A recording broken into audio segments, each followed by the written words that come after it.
Week 8, Lecture 2, let's talk about quasi-experimental designs and true experimental designs. So true versus quasi-experimental designs. The major difference between true experiments and quasi-experiments from the first week of class is the degree of control the researcher has over the study design. So more control over the design tends to result in better research validity, maybe not external validity, but the other types, and greater accuracy of your research conclusions. So internal validity and construct validity for causal conclusions is much higher with a true experimental design. Statistical validity is higher under controlled conditions because there's less noise, less sort of random error, but external validity tends to be lower under tightly controlled conditions. So true experiments provide much more control over the study design than quasi-experiments, and therefore tend to lead to more accurate and unambiguous, that means not confounded, conclusions about the causal effects of independent variables on dependent variables. Now, quasi-experiments aren't just like lame. They can lead to accurate conclusions about causal effects if the alternative explanations for differences you find are ruled out. So you do a good job of that anyway, but they're generally more ambiguous and more likely to be confounded than true experiments. So what are some properties of quasi-experimental designs? Well, they may have actively manipulated IVs. So, you can actually determine what the levels of things are, but still people might pick them, right?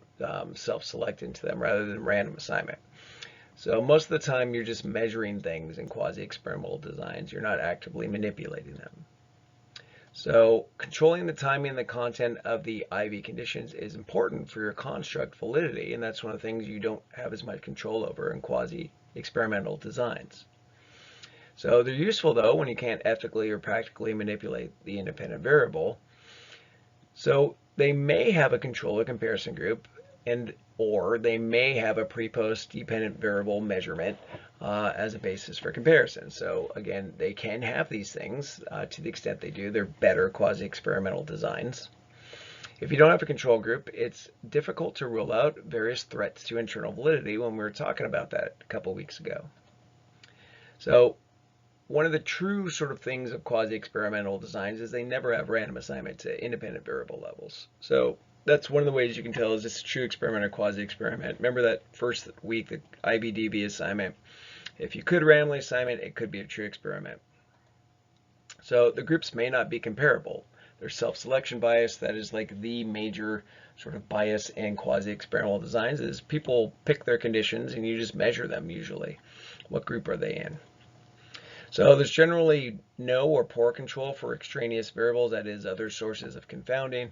Another big problem with quasi-experimental designs, which self-selection is one of those problems.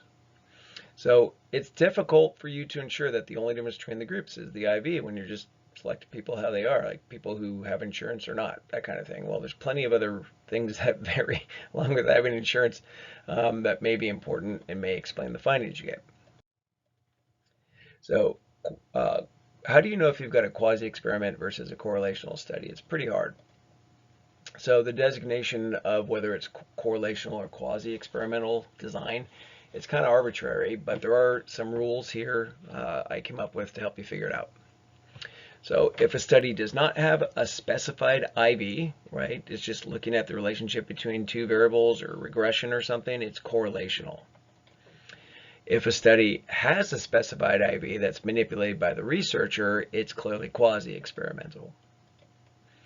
If a study has a specified IV, but the IV is not manipulated by the researcher, so it's just naturally occurring conditions, you really got to look at what statistic was used to analyze the data, and that helps you determine what the research design is. So if you use correlation or regression, it's correlational design. If you analyze counts, means, or rates using like chi-square or t-test or ANOVA, something like that, it's quasi-experimental design. So if a study fits a design we cover in this section, it's also quasi-experimental. So hopefully that's useful. So there are 8 major types of quasi-experimental designs. We're going to talk about them all. There's the one group post-test only. It's also known as the one-shot case study. The post-test only design with a non-equivalent control group. The one group pre-test post-test design. the multiple levels pretest post-test design, the untreated control group pretest post-test design, the interrupted time series design, and the multiple interrupted time series design, and finally, the single subject reversal designs. So these are all quasi-experimental designs. So let's talk about the first one. The first one is a one group post-test only design. So you start with a sample, somehow you get a sample, and from that sample, you do not randomly assign them, and they become your study group, that whole sample. And you expose them to some sort of treatment or event, and you measure the outcome, right? So the DV is measured for one group after some sort of treatment or event occurs. So for example, after a hospital obtains ultraviolet light equipment, a researcher gathers opinions from staff about how they think its use has affected surgical site infection incidents. So they just kind of go in after a thing happens and ask questions. So, or you go in and ask, what's your opinion of emergency personnel after some sort of disaster occurs? And, shockingly, people are thankful. So another example is late night infomercials where people just say, look, I use this product, it increased my vitality. That's a one-shot case study, and it also happens to be a one-group post-test only design. Yes, after this, it helped me. So opinion research in general tends to be one-group post-test only design. You're just asking people their opinions after a thing happens. What do you think of this, right? So there's no actively manipulated IV. In fact, there's no independent variable at all, right? There's what varies here. You're just getting DV measures after something happens. There's no control or comparison group at all.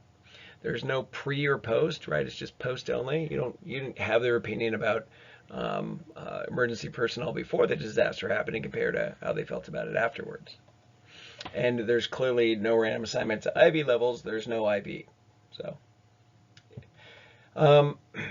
further, there's no control of other extraneous variables. Like, this design's actually awful. So this is a bad research design. There's really no basis for drawing conclusions under the scientific method. You just know that, hey, this is what people told me after a thing happened, but you don't know if it was caused by it. You don't know if other factors, if anything changed at all, for example. So bad design. The next design is the post-test only design with a non-equivalent control group. So we're going to have a control group here. They're just non-equivalent because we didn't randomly assign. So you start with a sample, and from that sample, there's no random assignment. And you form two groups, A and B, in some non-random way. You let them pick what they want to be in, or you get pre-existing groups that are out there who bought the product, didn't buy the product, whatever it happens to be, but they chose what group they're in. And in the treatment level or experimental group, they had the thing of interest. Then there's a non-treatment or a control group, a group that didn't get the insurance or didn't get the machine or didn't, whatever it is, the thing of interest. You're just collecting them. And you measure the DV. So there is a comparison group here, but there's just a post-only measure. That's why it's called the post-test only design with non-equivalent control group. So you compare two non-randomized groups on a single DV measurement after one experiences the treatment or event or whatever it happens to be, and the other one did not. So, for example, you could compare surgical site incidents for a hospital with ultraviolet light machines to the SSI incidents for another hospital that doesn't have ultraviolet light machines.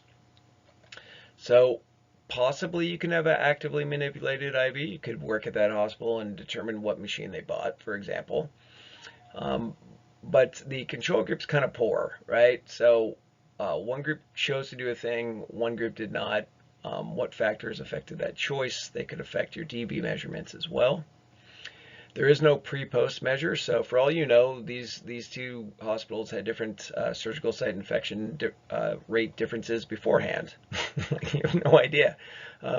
Or the hospital that bought the machine did so because their rates were so bad. So you get no difference afterwards. You wouldn't want to conclude that the ultraviolet lights don't help at all, right? When really it took what was bad and made it normal. So there's no random assignment to levels, and again, there's really bad control of extraneous variables. So this again is a bad research design. There's just too many factors that threaten the validity of your conclusions that you draw. Well, how about number 3? This is the one group pre-test post-test design. So we're back to one group, but we're going to test them before and after something happens. So you have a sample, That sample is not randomly assigned. They just are all your study group. And you measure the dependent variable. Then something happens, and you measure the dependent variable again. So you have two measures of the DV, DV1 and DV2. It's a pre-post design, right? And in between, something happens. So it compares one group on DV measurements before and after it has experienced the event or treatment. So for example, you could compare the surgical site infection incidence for a hospital before and after they start using ultraviolet light to reduce infections. There is no actively manipulated IV. The IV here is time, right? You can't manipulate that. So there is no control or comparison group. There is a pre-post measure. So you could say, yes, there was change before and after thing A happened. But can you say that's what caused the change? Who knows? Could be a Hawthorne effect or a novelty effect, right? That caused the change, not really the machine itself. There's no random assignment, and there's really no control of extraneous variables. There's no comparison group to reduce confounding. So again, a really bad design. So there's too many factors that threaten your validity of your causal conclusions. So number 4 is the multiple levels pre-test, post-test design. It's kind of a variation. It's got a before and after, but there's multiple treatment levels. So you start with the sample, and by whatever means you not randomly assign to groups, you just find out who's in group A and group B. And you measure the DV in the two groups. One group gets whatever the experimental treatment or the change is. The other group gets another experimental treatment or change. Could be B. Can have C, D, and E here, by the way. And then you measure them after. So you've got before and after. Two different groups have some sort of event happen. So you compare multiple non-randomized groups on DV measurements before and after they've experienced different treatments or events. So for example, you could compare the change in surgical site incidence for patients in different wards in a hospital before and after they start using different brands of ultraviolet light equipment. So two different wards, one buys brand A, the other one buys brand B, and you compare their surgical site infection rates before and after each of the wards bought those things. Try to draw conclusions about how effective ultraviolet light is. So you could possibly have an actively manipulated IV. You could determine what machines are in each ward. There is a comparison group, right? You're comparing two different treatments though. There is a pre-post measure, so you could say, look, this thing did change. You still have causal problems inferring the change was due to the treatment itself and not other historical factors, for example. There's no random assignment, and there is poor control of extraneous variables. So this is kind of an okay design. You can draw conclusions about relative effects, like this machine was more effective than that machine, or appears to be, or the change was bigger for the ward that had this machine versus that machine. But you don't actually know if the treatment was effective overall. So there is no touch control group or group that didn't have any treatment here. So you're just talking about relative effects between groups. Number 5 is the untreated control group pre-test, post-test design. So you do have a comparison group and you do have pre and post. So you start with the sample. There's no random assignment. You end up with two groups. You measure the DV in each of the groups. Then one group gets the treatment or the experimental level of the variable. The other group does not. So you do have a true control group. And then you measure them both after as well. So you got pre-post, one group's treated, one group's not. The only thing that makes this not as great as it could be is you didn't randomly assign to the two groups. So it compares two non-randomized groups on the DV measurements before and after one experienced the treatment or the event of interest. So you could compare, for example, the change in surgical site infection incidence for patients in different wards before and after one starts using UVL equipment as part of its cleaning protocol. The other one does not. So you could talk about change before and after, right? And how you could compare it to what change occurred in the ward that did not buy the machine. And if you get bigger change in the ward that got the machine, it does suggest the machine was, helpful, right? But could also be novelty effect. So again, you could have possibly manipulated the IV, determined what UVL machine they bought, ultraviolet light. There is a control group. That's good. There is pre-post measurements. You could say, yes, there was definitely change observed, but there's no random assignment, and there's just some control of extraneous variables. The fact that you have a comparison group helps in some ways control for, the hospital management on everyone's case about reducing surgical site infections. Is that the effect? Well, that would affect the control group too, as well as the group that got the ultraviolet light equipment. So it's an okay design. You can draw conclusions about whether the IV had an effect compared to no treatment at all. You can look at, you'd expect maybe bigger change in the treated group versus the control group. So now we're on to something totally different. These are design 6's interrupted time series design. And time series designs look like this. You've got a steady group, and you measure them on the DV at some point in time. Then you measure them on the DV the next point in time. Then you measure them again, keep measuring them. And then eventually something happens. So you've got like 4 measurements here beforehand, something happens, and you measure them afterwards as well. And, preferably you got equal measurements before and after. So you've got sort of pre-post design on steroids here, right? With multiple measures before and multiple measures after, but there's no comparison group. So you compare one group across multiple DV measurements before and after it experienced some sort of treatment or event. So for example, you can compare the surgical site infection incidence for a hospital 4 quarters before and 4 quarters after they start using ultraviolet light in addition to their standard cleaning protocol. Or another example, you could compare the number of bicyclists who are hit monthly on J Street in downtown Sacramento before and after they added bicycle lanes. And so what's the flaw in this design? Well, you don't know, again, if you see a change afterwards, was it really due to the event, or was it due to historical other things that happened, seasons changed, whatever it happened to be, for example. So there is no actively manipulated IV. Again, the IV here is just time. There's no control or comparison group. You do have pre-post measurements, and those do give you a strong basis for talking about change over time because you got multiple measures before and after. There is no RAM assignment to IV levels. There's really the IV's time. There's no control for extraneous variables, except maybe these things allow you to adjust for trends and seasonality, and that's all you can really control for.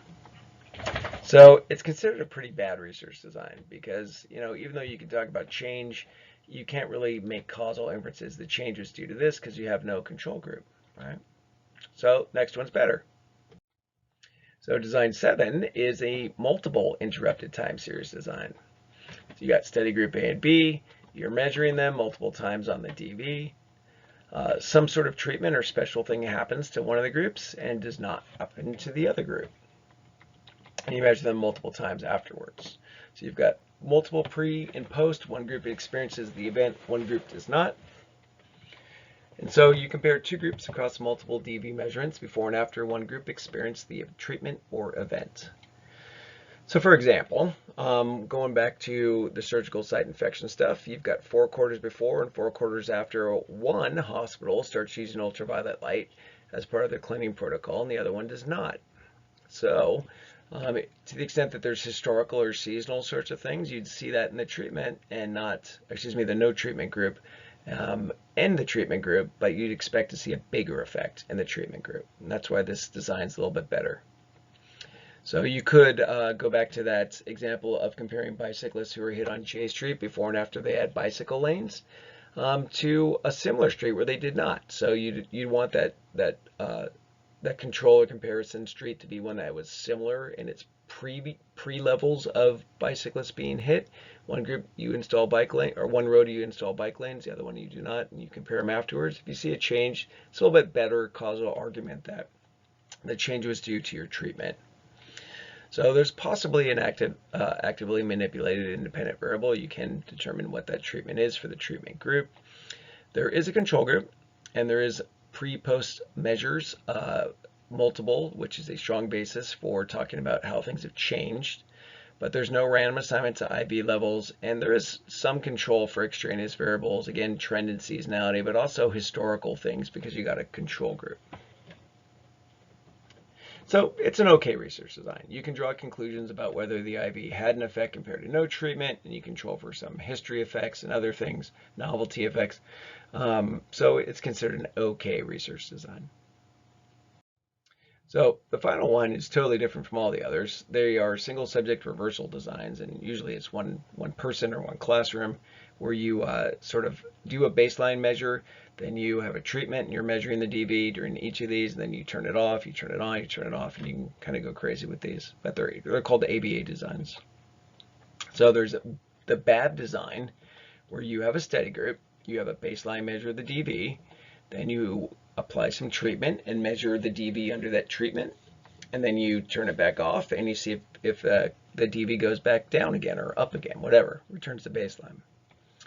You can keep adding B's and A's, alterations of a baseline versus treatment. So you got a study group again, baseline, measure the dV, you measure the dV during treatment, turn it off, you measure it, turn it back on and measure it. And you're looking for sort of a consistent change associated with the treatment that you predicted. So you can just go nuts. So, I mean, you can do as many BABs as you want. And the more you do, you keep finding that things return to baseline or they change in the direction you wanted during treatment, it does suggest a strong causal argument.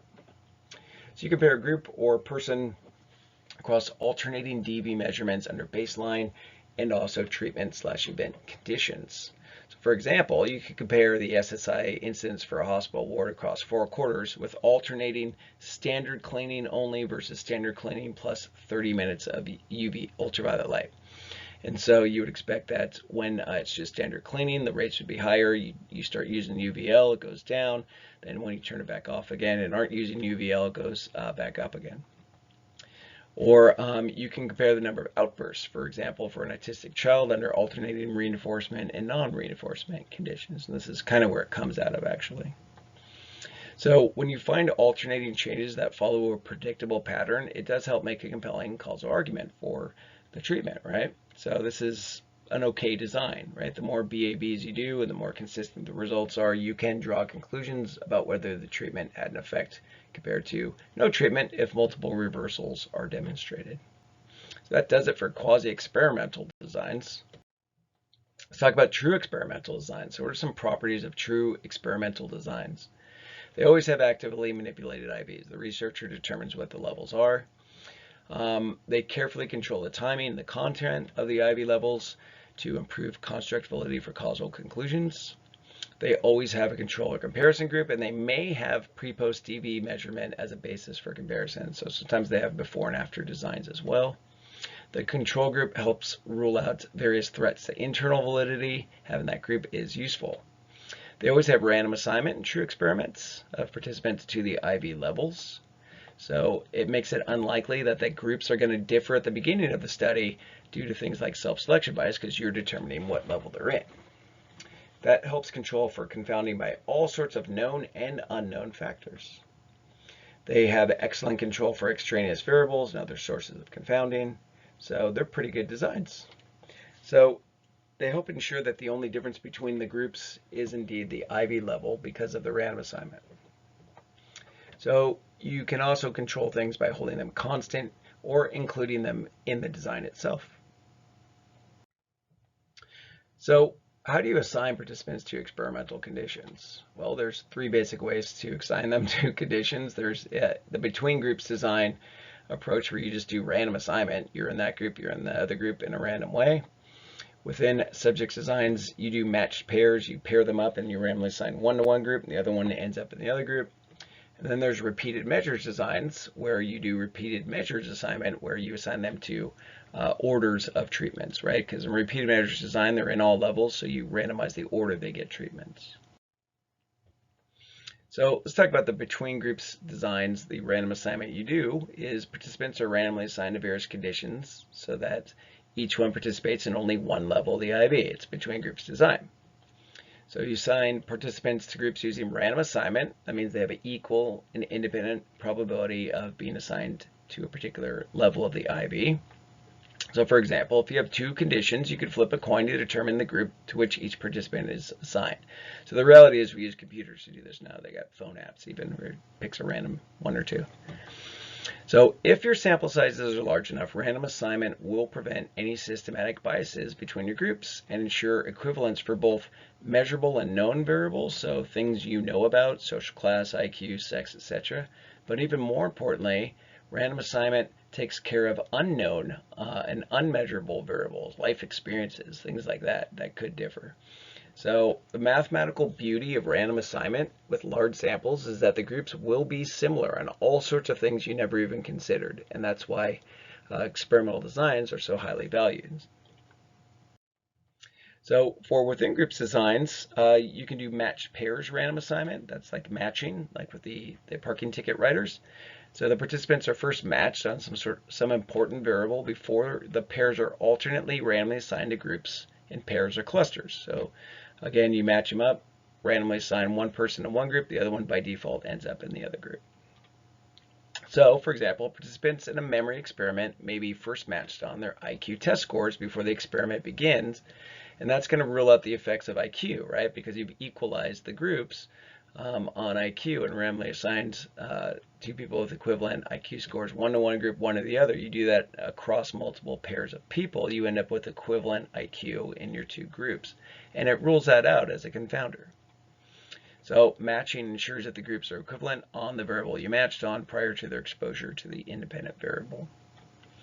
And matching increases power because it reduces pre-existing differences between the groups. It increases your precision and it gets rid of noise, really, is what it does, because you've already equalized them on one thing that might have been important. It makes the groups less noisy, more similar to each other from the get-go. So matching is particularly useful when you've got small sample sizes and you need to ensure equality between the groups on some important variables, like age, for example. It's a great way to do that without having to have a big sample. So then for repeated measures designs, remember the participants are in all levels of the IV. So the order of the levels is randomized, or you randomly assign them to counterbalance presentations. So if there's ABC, ACB, BAC, BCA, etc., you randomly assign them to orders of things is another possibility, or randomly assigning them to the levels of the IV in an order that's random is the other way to do it. So for example, in a study of perception of psychologists in the mass media, you have the following three treatments: a negative portrayal of psychologists on a comedy sitcom, a neutral portrayal on a talk show, and a positive portrayal on a drama show. Subjects are going to view all three of these. So you could either use pure random assignment to determine the order they get. So have a computer randomly determine the order of the videos they're going to be watching. Or you can randomly assign them to counterbalance orders of the IV levels. So what you do is you come up with all possible order combos. This is what I was talking about: ABC, ACB, BAC, BCAC, etc. And then you randomly assign participants to those orders in equal numbers. It's another way to do counterbalance random assignment. So one other sort of variation on this is you can always have them get the conditions in the same order, but you have a long enough delay between conditions that you don't have sort of bleed over between conditions. So you make the time interval between the conditions so long that it minimizes the influence of the earlier conditions on subsequent conditions responses. So it is a way to do things in the same order, is just to increase the delay between when they receive those conditions. So there are only three major types of experimental designs. There's the post-test only control group design, the post-test only multiple groups design, and the pre-test post-test control group design. Let's talk about the first one. So the post-test only control group design. What's this look like? It's experimental. Start the sample and you randomly assign, there's not going to be a slash going through it this time, to two conditions, group A, group B. One group gets the treatment, the experimental group. The other group does not. They're a control group. And you measure them afterwards. So you got pre-post, you got post only, and you have one group that's a control group and one group that is the experimental group. So it compares two randomized groups on a single DV measurement after one has experienced the treatment or event. So for example, back to surgical site infection incidents, you can compare between surgery patients who are randomly assigned to recovery rooms that are treated with or without the additional controlled ultraviolet light cleaning protocol. So whether they're randomly assigned to a room that was, I mean, they're both going to be clean, but one also has the UVL on top of it or not. So what's cool about the design is you can make absolute statements based on it. That is, you can talk about whether the treatment worked per se versus no treatment. Did this reduce surgical site infections versus no treatment at all? However, there's no way to check whether the randomization actually made the groups equivalent from the get-go. You're randomly assigning, you're assuming that works. And if your sample size is large enough, it will actually, you don't have to have a pre-measure here to say, look, my groups were equal and then they changed. If you have big enough samples and you're using random assignment. This is considered a good design. You can draw conclusions about whether the IV had any effect compared to no treatment at all. So this is one of the standards. The next experimental design is the post-test only multiple group design. And you start with the sample, random assign, group A, group B. Group A gets treatment level A or experimental level A. Group B also gets an experimental level, so it's not a true control group. It's a multiple groups design where they get a different treatment. And you measure them afterwards to see what effect things had. You do randomly assign, you do have a comparison group, but it's not a true control group that didn't get treated. So you're comparing multiple randomized groups on DV measurements before and after all experienced different treatments or events. So where might you use this? Well, you might compare your surgical site infection incidents between surgery patients who are randomly assigned to recover in rooms treated with 15 or 30 minutes of ultraviolet light, in addition to normal cleaning stuff. So it's both rooms are treated, right, and they're randomly assigned to them, but there is no treatment room. There's no true control. So you can have more than just two. You can have, level C, level D, etc. This is just the example. So the downside of this design is you can only make relative statements. So you can only say how one treatment compared to another, not whether the treatments worked, okay, per se. So that's the downside, is you can just talk about this one. 30 minutes is better than 15, that kind of thing, but not whether it's better than no treatment at all.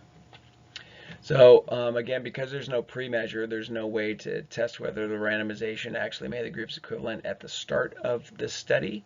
But again, if you've got a big enough sample size and you're using random assignment, it will work. So this is also considered a good design, but you can only draw conclusions about relative effects, not whether the IV had any effect compared to no treatment. So finally, our third design is the pre-test, post-test control group design. Start with the sample, randomly assigned to two groups. You measure the DV before either group gets any sort of treatment. One group gets a treatment, the other group does not, and you measure them after. So you got before and after, and you've got a true control group. This is obviously going to be a strong design. So you're comparing two randomized groups on DV measurements before and after one experienced the treatment or event, the other did not. So for example, if you compare the change in surgical site incidents for patients randomly assigned to different wards in the hospital before and after one ward starts using ultraviolet light equipment as part of a cleaning protocol, the other ward does not. So you could assure the equivalent beforehand. You can talk about change, and you can talk about the effect of ultraviolet light equipment compared to no ultraviolet light equipment. So you can make absolute statements about the based on this design. You can talk about whether the treatment worked per se compared to no treatment. And you can compare the pre-test scores to ensure that, in this case, the surgical site infections were equal beforehand. So if you see a change afterwards, you're pretty darn sure it was due to the ultraviolet light, not some other factors. So this is a great design, actually, but you can draw conclusions about whether the IV had any effect compared to no treatment at all. So it's kind of the best design of all, I think. So how strong, let's sort of apply what you just learned. So how strong of a causal case does this study make for adopting ultraviolet light for reducing surgical site infection incidents in hospitals? So we're going to talk about different ways you might do a study. These are these robot-looking things are the lights that they kick in the room, close the door, they open all the drawers and all the cabinets, and they hit a foot pedal, and they run it for, I don't know, half an hour, and instead of chemically killing bacteria, it kills them the same way you get skin cancer. It sort of pops their DNA and they can't reproduce. So a hospital with high surgical site infection incidence purchases ultraviolet light equipment and orders cleaning staff to start using it for their surgery recovery rooms in addition to standard cleaning procedures. So use this in addition to what you normally do. They found that SSI incidence is 30% lower during the 6 months after the ultraviolet light equipment was used. So how strong is this design? Or let's talk about what the flaws are in particular. So they had high incidence from the get-go, and management buys this expensive piece of equipment and puts it in there and says, use this. And so the staff know that they're in a study, right? Or they know they're being watched, right? And so did the rates go down because of the light, or because the staff were sort of heightened in awareness and maybe cleaning better as a result of knowing that management was on their case? You don't know. So, if the rates go down, was it the light, or was it because folks knew they were being watched, like a Hawthorne or novelty effect? So that's the big problem with this study. Maybe they were going down anyway is another problem, and they regression to the mean. They were really high, and things tend to go down anyway. So even if they hadn't bought the machine, maybe the rates would have gone down just because things tend to go towards the average over time. There's lots of potential flaws you can come up with this particular study. So let's look at the next one. Again, SSI incidence during 6 months is compared between California hospitals that are known to have purchased ultraviolet light equipment and those not known to have purchased ultraviolet light equipment from various manufacturers. So you go out and you get the list from the manufacturers, which hospitals bought equipment. And if they are not on a list, you assume they didn't. So hospitals that are known to have purchased ultraviolet light equipment are found to have 30% lower incidence. So what is the flaw with this? The big flaw is they're not randomly assigned, right? So they are choosing to buy the equipment, and what reasons are behind their desire to buy that equipment versus those who did not. And maybe you basically have, maybe the rates were lower from the get-go. Maybe they were 30% lower before they bought the equipment versus not. They're the richer hospitals or something like that. So when you just get this change from self-selected groups, or difference between self-selected groups, you don't know if, first of all, they differed beforehand or not. You don't know if this reduction or lower incidence is even a change. And you definitely don't know that it's due to whether they purchased the equipment or not. It could be other factors as well that you haven't controlled for. So how about this one? They're getting longer. Some hospital surgery recovery rooms are treated with ultraviolet light in addition to standard cleaning, and others are not, depending upon factors such as how busy the hospital was that day and staff availability. And whether patients recover in the ultraviolet light treated rooms or not is supposed to be noted on the medical records by the staff. Changes in surgical site infection incidence during the 6 months before and after the ultraviolet light equipment started being used is compared between patients who were recorded as having recovered in UVL rooms and those without a notation. And the UVL room patients are found to have 30% lower incidence. So the problem with this design is kind of haphazard, like whether they actually went into the rooms that were UVL treated or not was sort of haphazard, depending on sort of how busy things were, whether they actually used it that day or whatnot. Were they using it? I mean, whether they recorded the information about patients, you've got some noise in there, seems like, and so you could have some treatment contamination.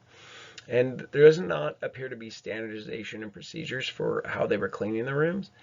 It's not the world's worst sort of way of doing a study, but I think it could be better. So let's take a look at the last one. A hospital's epidemiologist randomly assigned surgery patients to recover in rooms cleaned using standard procedures only, or rooms additionally treated with 30 minutes of ultraviolet light by specially trained staff. Aha! Study staff periodically check that the assignment and cleaning are completed according to study protocol. SSI incidence during the 6 months is compared between patients recovering in the standard or the ultraviolet light rooms, and those recovering in the ultraviolet light rooms are found to have 30% lower incidence.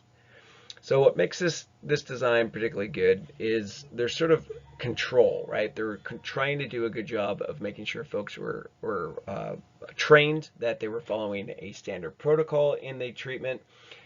Whether they actually were in the UVL room or not was randomly determined, whether what room they were in, rather than sort of haphazardly by who was available and how busy they were. And so when you see change, you have more confidence that, it probably is due to this 30% reduction is probably due to the treatment rather than other factors. Still not a perfect design, but that's real world research. So I think it's the best one of the four. True experimental design. So that's it on quasi and true experimental designs. If you have any questions, go ahead and put them in the chat and I'll hit them up. Otherwise, good luck.